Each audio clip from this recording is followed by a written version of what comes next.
আজ কয়েকদিন ধরেই মিতালি ছেলেকে ফটোগুলো দেখতে বলছেন, কিন্তু ছেলে অঞ্জন কিছুতেই মার কথা শুনছে না। তার মুখে একটাই কথা, সম্পূর্ণ অচেনা অজানা একটা মেয়েকে সে বিয়ে করতে পারবে না। তুই তাহলে নিজের পছন্দের কাউকে নিয়ে আয়, আমি তার সঙ্গে তোর বিয়ে দেব। মা কথা বললেও তিয়াশার ব্যাপারে মাকে বলতে কেমন যেন সংকোচ হচ্ছে অঞ্জনের।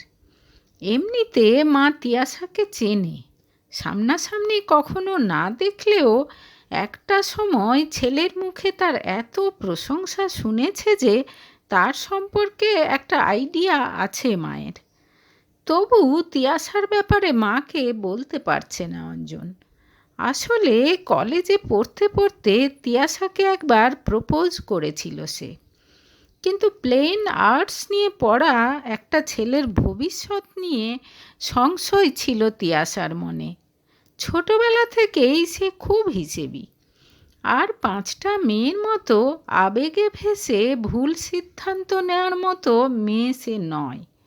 সেই কারণে অতি সাধারণ স্টুডেন্ট অঞ্জনকে প্রথমেই প্রত্যাখ্যান করেছিল সে। কলেজের প্রথম 2 বছর তার পেছনে নষ্ট করেও কিছুতেই তাকে মানাতে পারেনি অঞ্জন।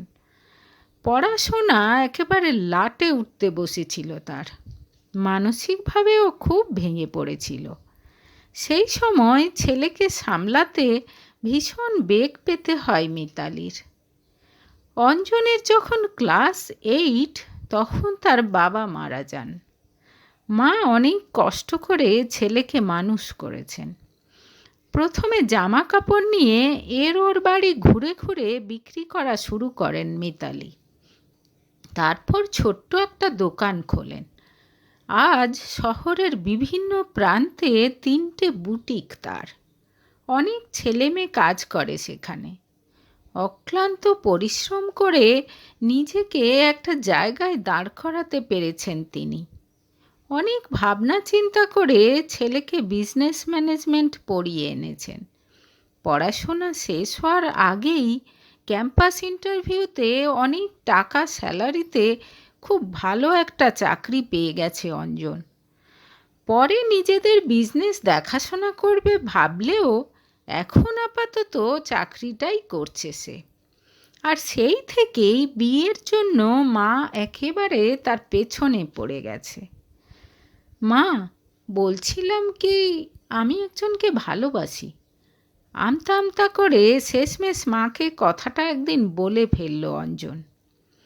অবাক হয়ে তার মুখের দিকে খানিকক্ষণ তাকিয়ে থেকে মিতালি বললেন, তা বেশ তো, খুব ভালো কথা। কে সে? তুমি তাকে চেনো? আমি চিনি। কে? মুনিয়া? হাসি মুখে জিজ্ঞেস করেন মিতালি। মুনিয়া ছেলের ছোটবেলার বান্ধবী। খুব মিষ্টি মেয়ে মুনিয়া, খুব ভালোবাসেন মিতালি তাকে। অঞ্জনকে অনেকবার বলেছেন তিনি মুনিয়ার ব্যাপারে একবার ভেবে দেখতে, কিন্তু অঞ্জন একেবারেই নারাজ। মুনিয়াকে নাকি ওরকম চোখে কখনো সে দেখেনি এবং দেখতেও পারবে না।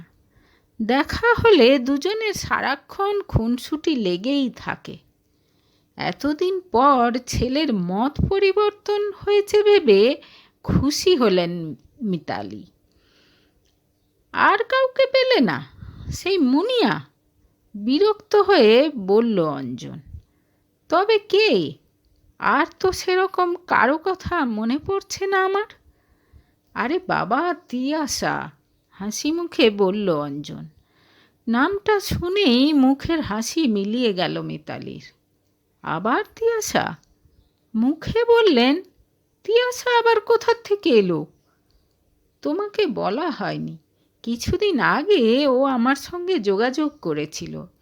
বলল তখন পড়াশোনা নিয়ে ব্যস্ত ছিল, তাই অত ভালো করে এসব নিয়ে ভাবেনি। পরে ও বুঝতে পেরেছে যে আমি ওকে সত্যিকারের ভালোবাসতাম, তাই এখন ও আমাদের সম্পর্কটাকে একটা সুযোগ দিতে চায়। তাই তোরও মনে হলো ওকে একবার সুযোগ দেওয়া উচিত? হ্যাঁ মা, তুমি তো সব জানো। সত্যি বলছি মা, আমি যে কি খুশি হয়েছি তিয়াশাকে ফিরে পেয়ে। আমি তো স্বপ্নেও ভাবিনি ওকে ফিরে পাবো। বুঝতেই পারছো, এখন আর অন্য কাউকে বিয়ে করা আমার পক্ষে সম্ভব নয়। বুঝলাম বলে চুপ করে গেলেন মিতালি। তিয়াশার কথা বলতে গিয়ে ছেলের চেহারায় যে উচ্ছ্বাস দেখা গেল তা তার নজর এড়াল না। কয়েকদিন পর ছেলেকে ডেকে তিনি বললেন, তা হ্যাঁ রে, তিয়াশাকে একদিন বাড়িতে নিয়ে আয়, আমিও দেখি। মায়ের কথা শুনে খুব খুশি হলো অঞ্জন। পরদিনই তিয়াশাকে নিয়ে এলো বাড়িতে। ছেলে যে রূপের মোহে পড়েছে তা তিয়াশাকে দেখে বেশ বুঝতে পারলেন মিতালি। সত্যি খুব সুন্দরী তিয়াশা। টুকটাক কথাবার্তা বলতে লাগলেন তিনি। কথা বলতে বলতে তিনি জানালেন যে তিনি চান অঞ্জন তার বিজনেসের দায়িত্ব নিক। কথাটা শুনে তিয়াশা সঙ্গে সঙ্গে প্রতিবাদ করে উঠল, না আন্টি, এত ভালো চাকরি ছাড়ার তো কোনো মানেই নেই। চাকরিটা আছে বলেই না সবার কাছে গর্ব করে বলা যায় যে অঞ্জন এত বড় একটা চাকরি করছে। বিজনেস তো আপনি দেখছেনই। ভগবানের কৃপায় যদি আমাদের বিয়েটা হয়ে যায় তাহলে আমিও আপনার পাশে দাঁড়াতে পারবো। বেশ কিছুক্ষণ তিয়াশার সঙ্গে কথা বলে মিতালি বুঝতে পারলেন অঞ্জনের চাকরি দেখেই তিয়াশা মূলত আবার এগিয়ে এসেছে। অঞ্জনের সম্ভাবনাময় কেরিয়ার নিয়ে সে বেশ আশাবাদী। কেন জানেন না, কথা বলে তিয়াশাকে একটুও ভালো লাগলো না মিতালির। আজকাল একটা শব্দ চারদিকে খুব শোনা যায়, গোল্ড ডিগার। তিয়াশাকে মিতালির গোল্ড ডিগার বলেই মনে হলো। এতদিন বিজনেস করে তার যথেষ্ট বাস্তব বুদ্ধি হয়েছে। মানুষের মুখ দেখে বুঝতে পারেন তিনি। মনটা খুব খারাপ হয়ে গেল তার। একমাত্র ছেলে তার প্রাণ, আর ছেলে তিয়াশার প্রেমে একেবারে অন্ধ। এতদিন পর ভালোবাসার মানুষকে পেয়ে একেবারে গদগদ সে। তাকে কিছুতেই দুঃখ দিতে পারবেন না মিতালি। যতটা সম্ভব ভালো ব্যবহার করলেন তিনি তিয়াশার সঙ্গে। তিয়াশাকে তোমার কেমন লাগলো মা? রাতে খেতে বসে জিজ্ঞেস করলো অঞ্জন। খুশিতে উজ্জ্বল ছেলের মুখ দেখে কিছু বলতে পারলেন না মিতালি। হাসি মুখে বললেন, ভালোই তো। আমি জানতাম তোমার ওকে ভালো লাগবে। যার পর নাই খুশি হয় অঞ্জন। তাকে দেখে মনে মনে দীর্ঘ নিঃশ্বাস ফেলেন মিতালি। ছেলে তার বোকা একেবারেই নয়। ম্যানেজমেন্ট পাস করেছে, এত বড় চাকরি করছে, অফিসে তার পারফরম্যান্সও যথেষ্ট ভালো। তবে এই ব্যাপারে কেন এত বোকামি করছে? এজন্যই বোধহয় বলে ভালোবাসা অন্ধ হয়। আন্টি, তোমাকে যে একটা ডিজাইন পাঠিয়েছিলাম, ওরকম প্যাচওয়ার্ক করে শাড়ি বানাচ্ছ তো? ফোন করে একদিন জিজ্ঞেস করলো মুনিয়া। হ্যাঁ রে, মেয়েরা কাজ করছে, বেশ ভালোই লাগছে দেখতে। আমি তো বলেই ছিলাম, দেখবে খুব ভালো চলবে, খুব নতুনত্ব হবে। আর প্রথম কাস্টমার কিন্তু আমি আগে বেছে নেব, তারপর তুমি স্টোরে ডিসপ্লে করবে, ঠিক আছে? মুনিয়ার গলায় আবদার। আরে ঠিক আছে ঠিক আছে, তার আগে তুই একবার বাড়িতে আয় তো, অনেক দিন হলো আসিস না, হেসে বললেন মিতালি। দেখছি কয়েকদিনের মধ্যেই একবার আসব। কথা বলে ফোন রেখে দেয় মুনিয়া।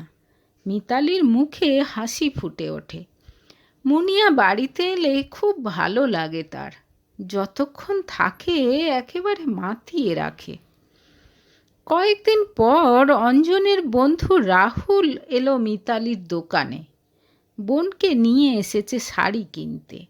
ভালো মন্দ খোঁজ খবর নেওয়ার পর রাহুল বলল, ও আন্টি, সেদিন তিয়াশার সঙ্গে দেখা হয়েছিল জানো।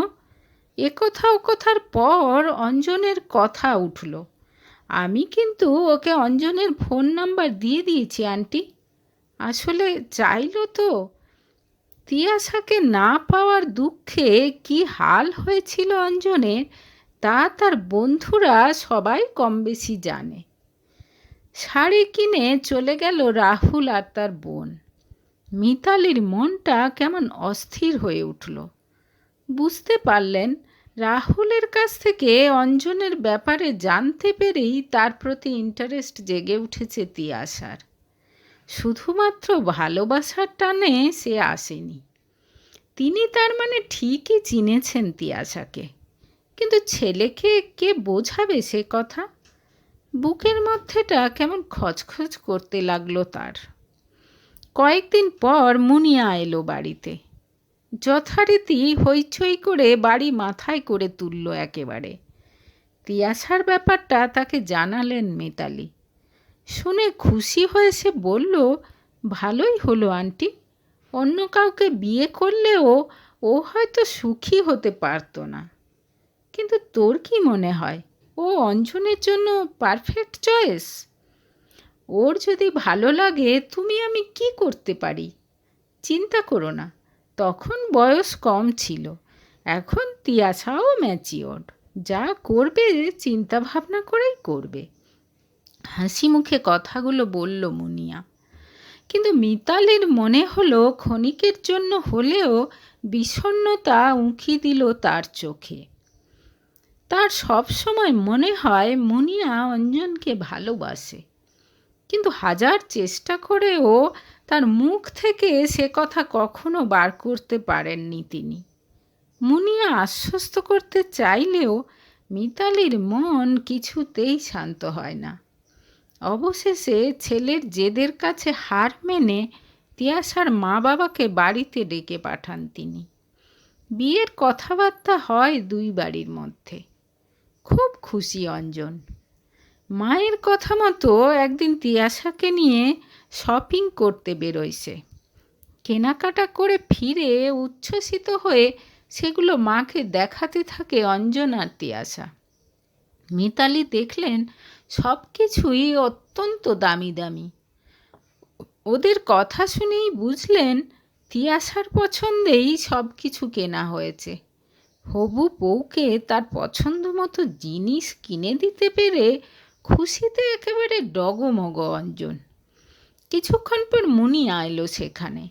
অত্যন্ত উৎসাহ নিয়ে সব কিছু দেখল সে। সত্যিই খুব ভালো হয়েছে, তোমার পছন্দের তারিফ করতে হয় তিয়াশা।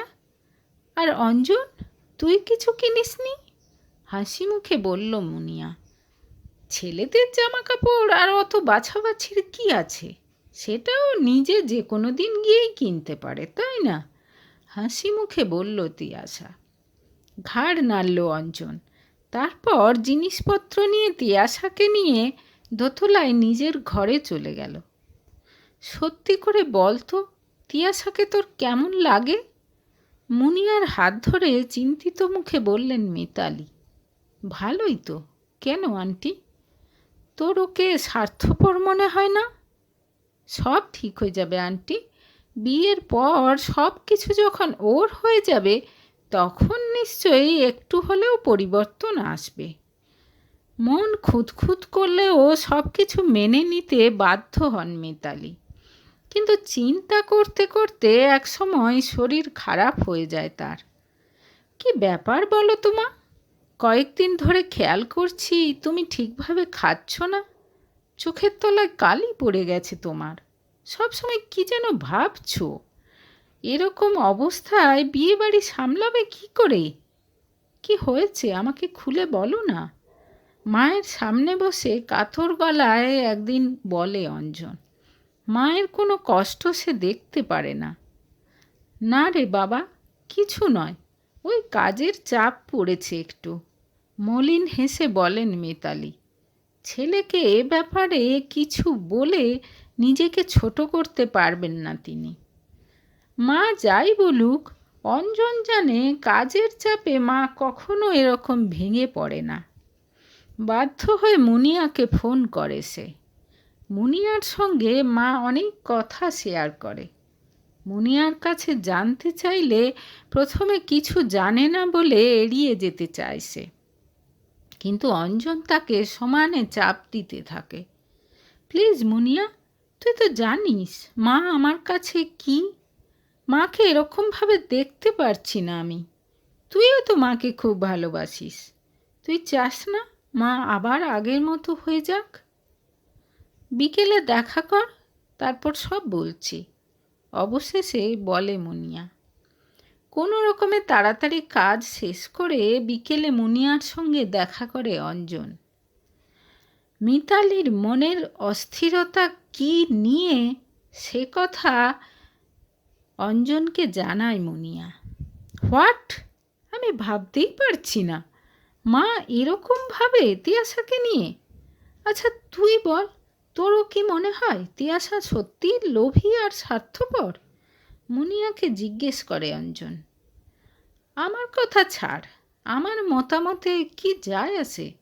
মুখ ফিরিয়ে নেয় মুনিয়া। এরকম বলছিস কেন?